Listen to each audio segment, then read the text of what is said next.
Welcome to another episode of 10 with Tom, where we deal with our faith 10 minutes at a time. And today we're going to talk about how we deal with that deep sadness within us.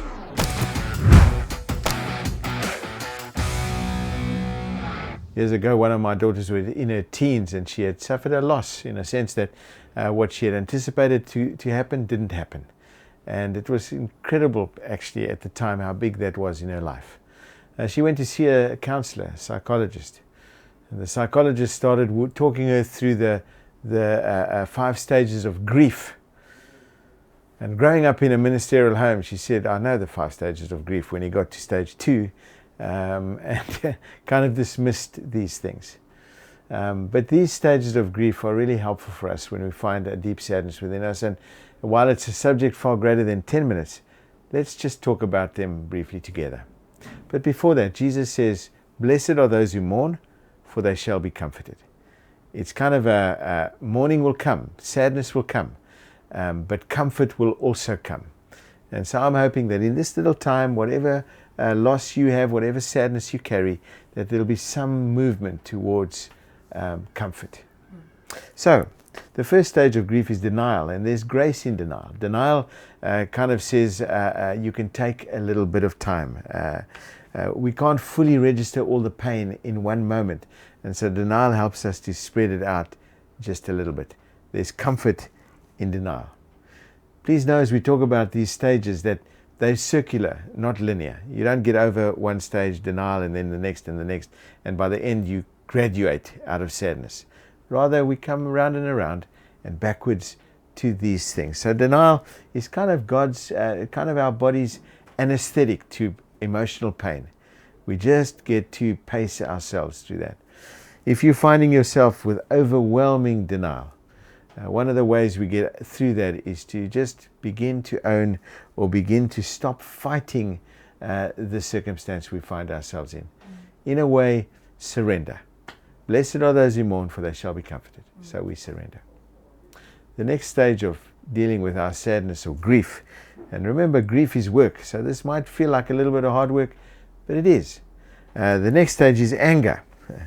And anger is another natural reaction to loss. Whether it's anger at the cause of the loss, whether it's anger at God, and I almost want to give you permission to be angry with God, because sometimes you can blame no one. And so the psalmists are full of, God, where were you when this happened? God, don't you see me? God, don't you? There's a sense of anger at the God of our religion. Or you could be angry at yourself or the randomness of life. Anger is a natural response. Anger is pain's bodyguard in a way. It's how we express pain. And so you might find yourself, when you hurt, you get angry. And anger is, in a way, is a natural thing. But what you might want to do is to find some healthy ways of expressing your anger. Allow yourself to express this anger. There's anger yoga, which is screaming in your car, or we used to take our children to the beach and just shout at the sea. Just express your hurt, which often finds its way into anger. Maybe you want to go for a run, a long walk, hit a punching bag. But anger is a natural response. Allow yourself to be angry. Anger suppressed heads towards depression. The third stage in working through our sadness is bargaining. And bargaining also stems from guilt and shame. It comes out of if only statements. If only I had, if only they had, if only. And so we try to bargain the sadness away. We may even bargain with the pain. We'll do anything to not experience the pain. We'd rather have guilt than pain. And so bargaining comes out of that place. So remember that we live in a world where sometimes bad things happen despite our best efforts. And if you find yourself endlessly circling if only statements, again, the way we get through this is to surrender and to recognize that in many ways we have had no control over the things that have happened to us and to others. The fourth stage is depression. And depression is or has been described as acute sadness. So it's kind of a debilitating sadness that sits in your belly. Maybe the sadness feels as if it'll last forever, or you're withdrawn from life and you're wondering if life is worth living alone. Sadness hits people at different times. I remember sitting with a dear friend of mine years and years ago as her husband breathed his last. And as we looked at her, she said, what a miraculous this thing is, as after a long illness, he took off the body that wouldn't last and put on a body that lasted forever. And then 5 days later, her little dog died, and she was distraught. It's like the sadness hit her at a different time. And so sometimes we're sad in the moment. Sometimes we find strength in that moment, and we're sad years later. But deep sadness. To cope with sadness, you can seek all kinds of help, and help in a friend, help in counseling. There are courses around grief. But I would encourage you, if you find yourself with acute sadness that lingers, seek some kind of help. There's so many ways in which the connection of others and the wisdom of others and the perspective of others can help us through our sadness. And by the way, getting through sadness doesn't mean that it's okay. It doesn't mean we're okay. It just means we remember with some measure of joy and not only with sadness. The fifth stage is acceptance. And acceptance, let me say, feels like we're saying that it's okay. Acceptance isn't that. It doesn't mean you're okay with your loss, with your loved one being gone. It just means that we accept this new reality and in a way learn to live in that new space. Maybe for some it's accepting the fact that I'm a widow.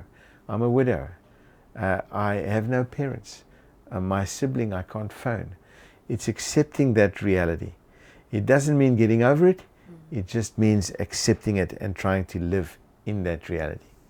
As I'm talking to you, I realize this is big stuff to get through in a moment. But maybe there's just one thing or a little hook that has got hold of you, and you think, I can work with that.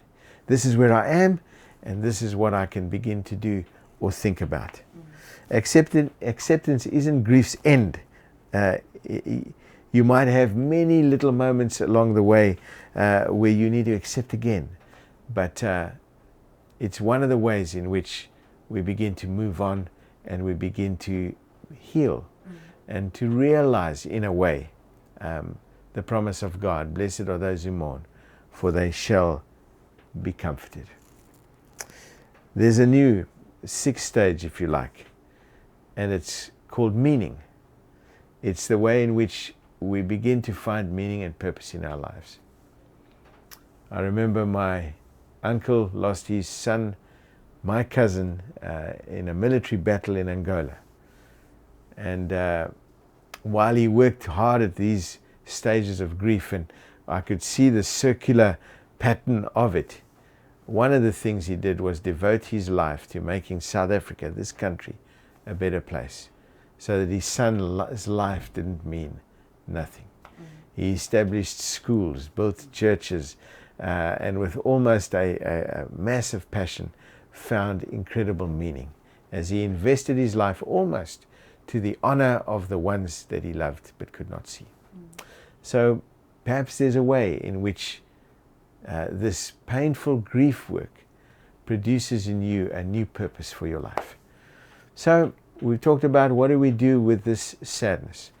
And you may know all these stages, but may I ask you just to consider, prayerfully surrender, and invite God to make good on His promise to comfort you even in your moments of sadness, your deep sadness.